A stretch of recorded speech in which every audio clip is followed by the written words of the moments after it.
Hello, and welcome to another gentle descent into the past. Tonight we'll open the doors to a world once lost, now rediscovered through quiet storytelling. Perhaps you're lying still beneath the covers, or letting the last hours of the day melt away. Either way, I'm honoured to guide you through these slow, soothing tales, where history moves softly and time feels like a friend. So settle in, breathe deeply, and let the calm rhythm of forgotten days carry you gently toward rest. Tonight's story is about the sundial that told priests when to nap. You are standing at the edge of the ancient city of Babylon. The year is, well, no one's quite sure. Calendars, as we know them, haven't been invented yet. But let's say it's a morning in the 15th century BCE, and the sun is beginning to climb the eastern sky. Everything is warm, but not yet hot. Dust clings to the hem of your robe. The river Euphrates glistens lazily nearby, its banks lined with reeds and the hum of insects. And behind you, rising like a staircase built for giants, is the towering ziggurat of Marduk, Babylon's patron deity.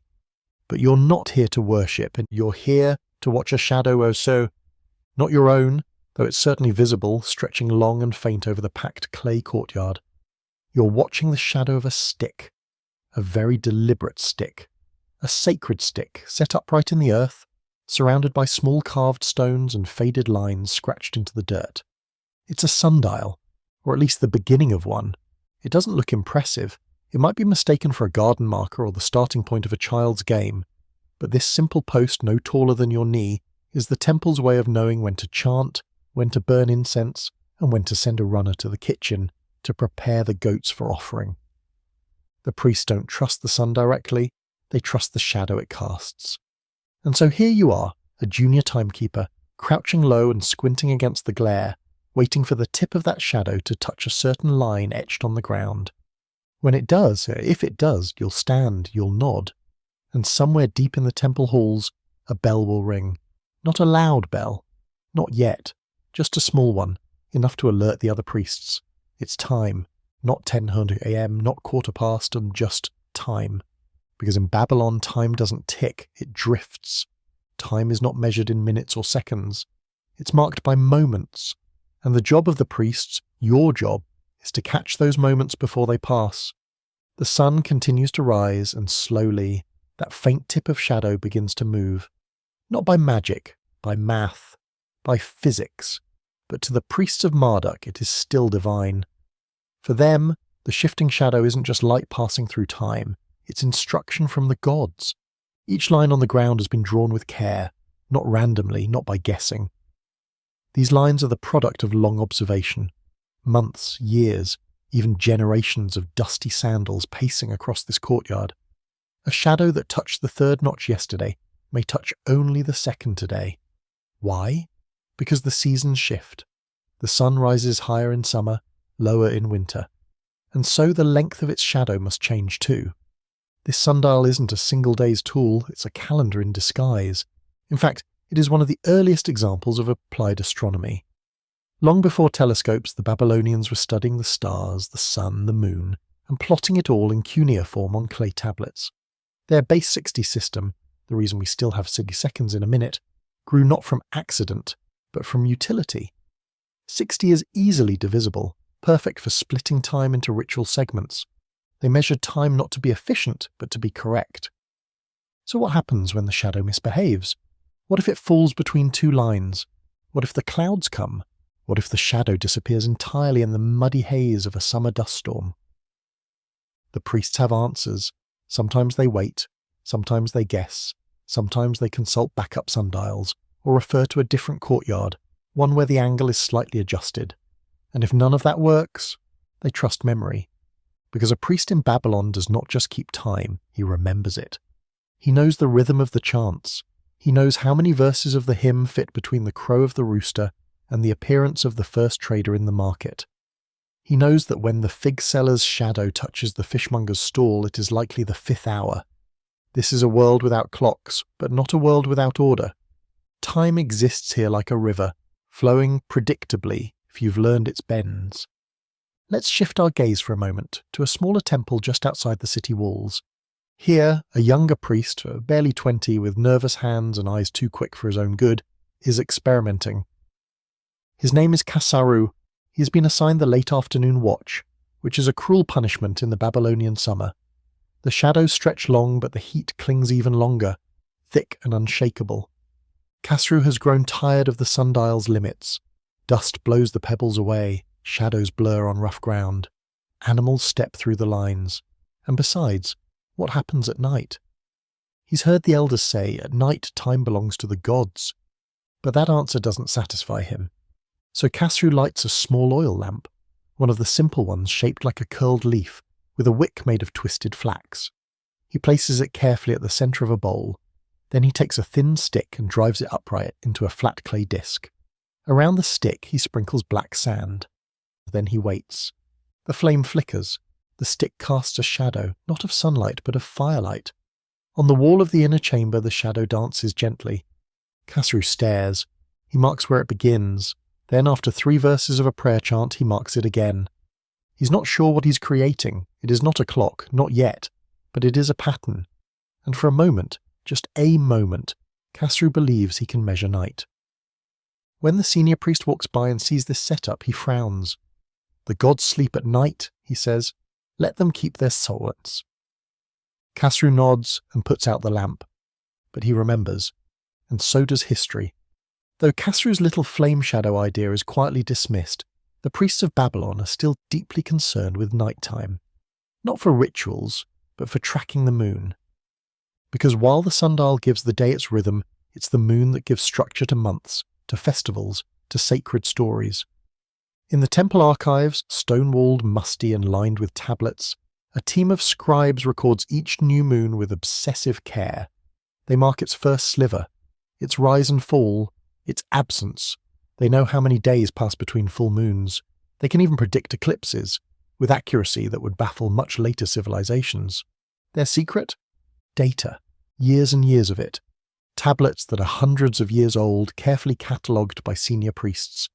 Each clay slab is etched with columns of cuneiform, numbers, star positions, weather notations, and the curious phrase, the king's shadow, which refers not to royalty, but to a particular length of the gnomen's shadow at high sun, is their closest equivalent to noon. From these observations they craft something astonishing, a working lunisolar calendar, a system that blends the sun's path and the moon's phases into a workable cycle for planting, feasting and worship. And the sundial, it anchors this calendar to the ground, to daily life. At dawn the priest records the first usable shadow. He calls it the birth of day. At noon, or what they define as the shortest shadow, he marks the height of Marduk. In the evening, the disappearing shadow is the closing of the gates. And with each passing day, the shadow shifts slightly, as if time itself is slowly breathing. 1 year later, Kasaru, now more confident, still curious, is placed in charge of maintaining the courtyard sundial at dawn. It's a simple post still, but he's been quietly tinkering again. This time he's noticed something. The shadow not only moves but also curves. The traditional layout of the temple sundial uses straight lines to mark hours. But Kasaru, after many days of slow observation and a few stolen bowls of dates for staying late, has mapped a subtle arc. The shadow doesn't travel in a line, it swings in a gentle curve, like the sun is drawing a smile across the ground. He redraws the markings. A few other junior priests scoff. The gods don't curve, one of them mutters. But the temple high priest doesn't scoff. He frowns, then kneels beside the dial. He watches, and after 2 full days of careful silent study, he speaks. This, he says slowly, is more precise. Kasaru is told to formalize his design, and just like that, a curved line sundial becomes standard for that temple. It's never recorded as an invention. No epic scroll, no clay tablet declares Kasaru's dial. But a few decades later, another city adopts the same design, then another. Eventually, Greek astronomers, centuries down the road, will claim to perfect the sundial with mathematical rigour. But quietly, in Sebli, the curve of Kasaru's shadow lives on. Now step back. The shadow you saw earlier today, that thin line crawling across packed earth, now carries centuries of memory. Each mark on the sundial is the echo of 100 silent mornings, of sandals scuffing dust, of priests yawning but committed, of a civilization hungry for harmony, not speed. No one in Babylon is trying to make time move faster. They are trying to make it sacred. And this is where we leave section 1, not with a dramatic invention, but with a priest brushing dust from a curved shadow and nodding gently to himself. A new line has been drawn, and time ever so quietly follows. The sun rises higher over Babylon, and the temple courtyards begin to shimmer. But today we move inside, into shadowed hallways, thick stone walls, and the slow drip of water echoing in ceramic bowls. Welcome to the next phase of timekeeping. Not all time can be measured by shadows. What about when the sun is hidden? What about the sick room, or the inner sanctum where no window opens to the sky? And so someone, somewhere, long ago, tried a different trick. They put a hole in a bowl, a tiny hole, just enough for water to leak slowly, steadily, into another vessel below. This is the clepsydra, the water clock. And though it sounds humble, almost like a broken dish, the clepsydra is the beating heart of Babylonian indoor time. Priests use it during ceremonies that must be precise but cannot depend on sunlight. A junior priest fills the top bowl to the marked line, lights a candle to see the scale, and watches. As water drips, time passes. The bottom vessel has notches carved inside. When the water level touches a new mark, a task must begin. A chant, a kneeling, a horn blown outside. This method seems silent, but water clocks were not quiet. In the stone temple chambers, the drip, drip, drip could become maddening. Some scribes describe it as the ticking of the gods. Others complain about the leaks. The bowls crack in heat. The flow changes if the room is too humid. Dust clogs the hole, and if a priest forgets to refill it, the whole timing collapses. Still, it works, more or less. In fact, it's so effective that clever priests begin to hide it. They keep it out of view during public rituals and use it to control the flow of performance. From behind a carved wooden screen, a timekeeper watches the drip, and at the right moment signals the next priest with a nod or a whisper. It creates a mystery. How do they know when to start, the people whisper? They're in touch with Marduk himself. But really, it's a bowl of water and a careful pair of eyes. Now step behind the curtain. You'll find a narrow passage lit only by slits in the stone, thin vertical cuts that let in just enough light to cast shadows on the opposite wall, but never enough to read by.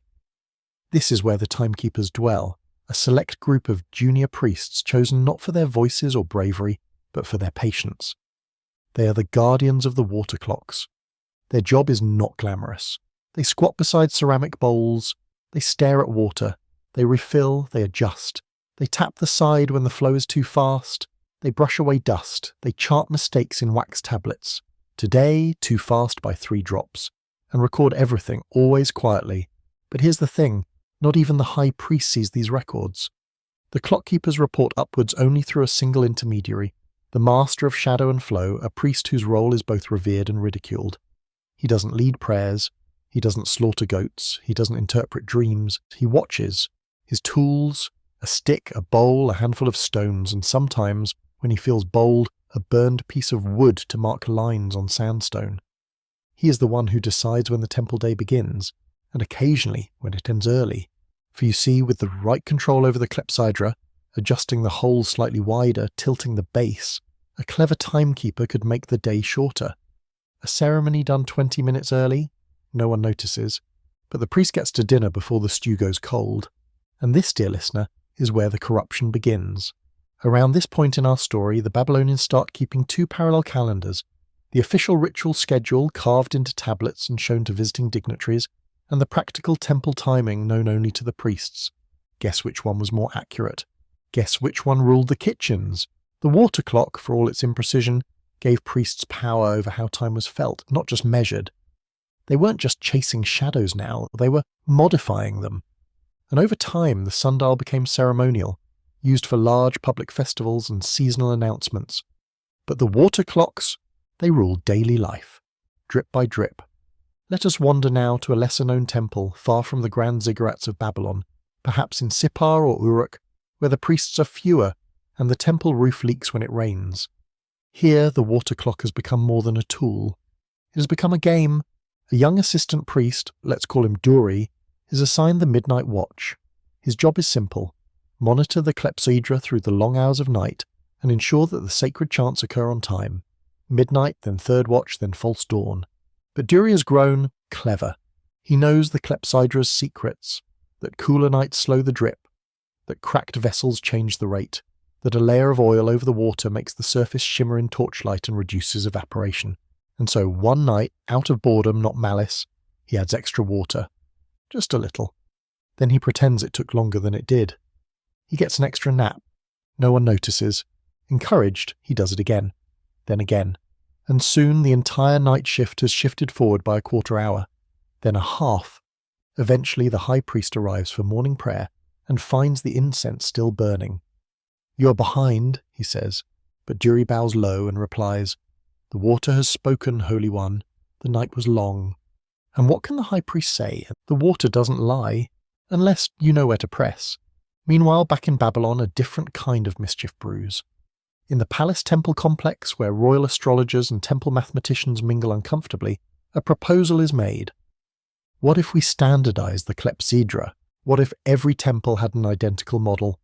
Same volume, same hole width, same clay, same markings, a sacred standard issued from the central archive and distributed to outlying shrines.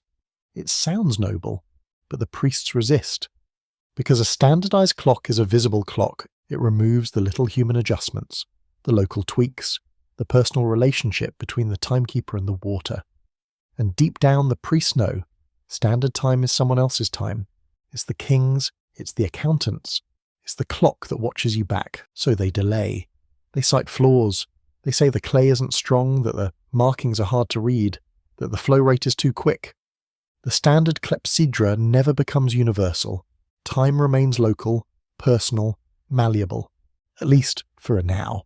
Let us travel next to a place even quieter than a nighttime temple watcher, the temple infirmary.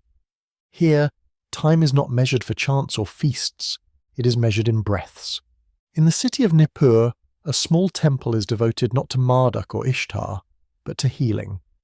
Its priests are known as Asu, or physician priests. They burn myrrh, boil bark, and whisper prayers over wounds. Their chambers smell of copper, soot, and crushed herbs. They have no gnomons here. No shadow would reach the damp corners of the sick room. Instead, in each chamber, there is a pair of bowls, one suspended above the other. The top holds water infused with cedar oil.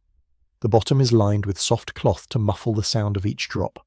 The bowl becomes a heartbeat, a way to time doses, a way to calm patients who have no sun to see, no sky to orient them. The priest says, "When 5 drops fall, you may sit. When 10 fall, the pain may ease. And for those at the edge of death, when the bowl is full and the birds have sung, you will be well or gone." It sounds vague, almost poetic, but in reality these water clocks are precise, tended with great care, aligned to the rhythms of natural healing, not mechanical schedule. Some say this is where the ritual of sleep began, not just rest, but sleep as medicine.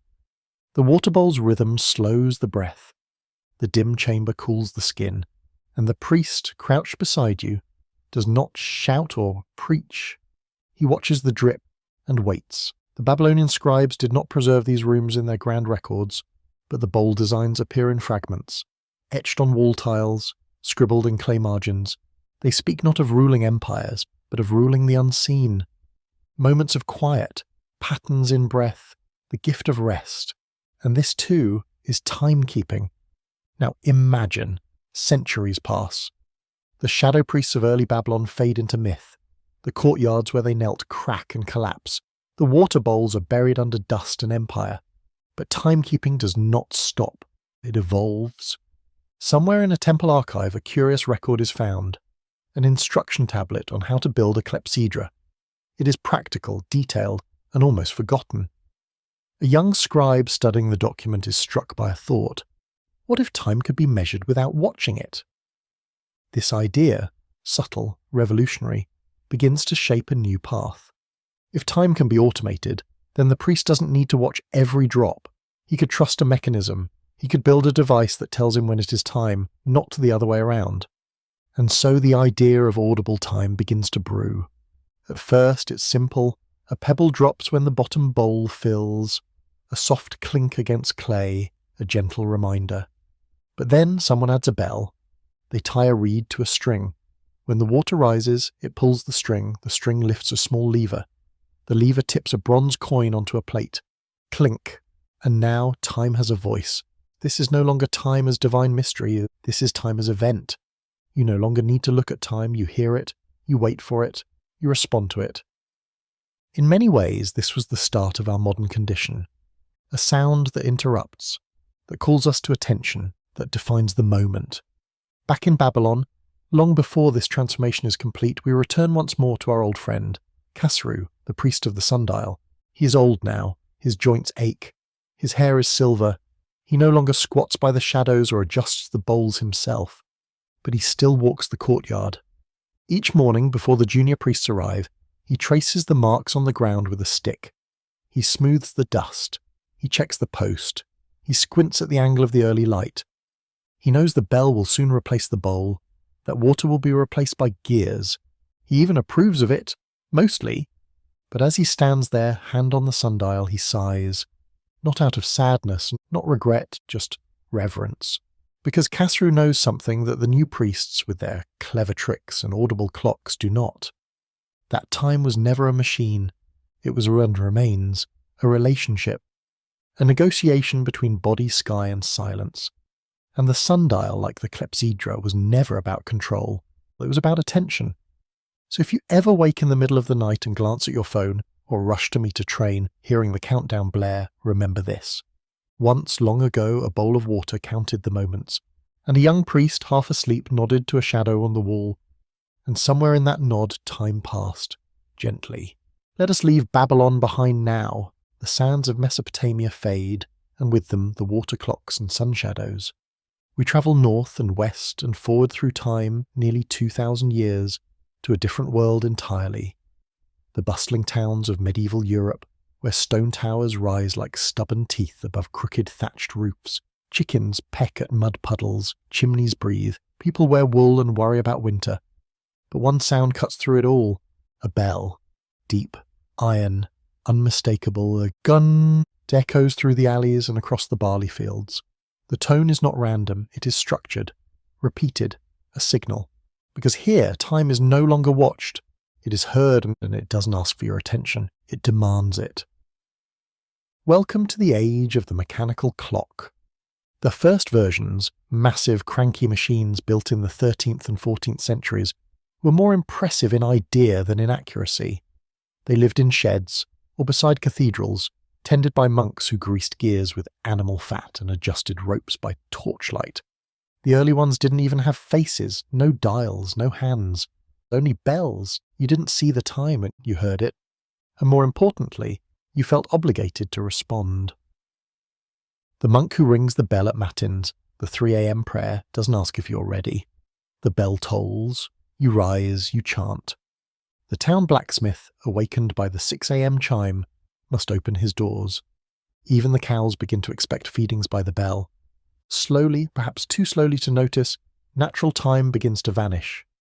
Dawn becomes the 6th hour. Lunch becomes the 9th. And with it, the freedom to sleep begins to erode. Not because people are suddenly busy, but because now time belongs to the machine. The bell rings again. This time it's not in a monastery. It's in a market town, maybe in southern France or central Germany. A town just wealthy enough to afford a tower, just ambitious enough to make it loud. Because by the 14th century, time is power, and whoever controls the clock tower controls the town. This is no longer a matter of monks and prayer. It's about civic pride, about commerce, about contracts and coordination. The bell rings to begin work. The bell rings to open the gates. The bell rings to close the wine stalls and drive out the pickpockets. You can set your trade routes by it. You can schedule your deliveries. You can promise your customers. The next shipment comes at the 11th bell. This is public time, visible, audible, and most of all uniform. But something curious happens as this mechanical time spreads. People begin to worry about lateness. Before the bells, being late meant missing the sun, or the opportunity, or the meal.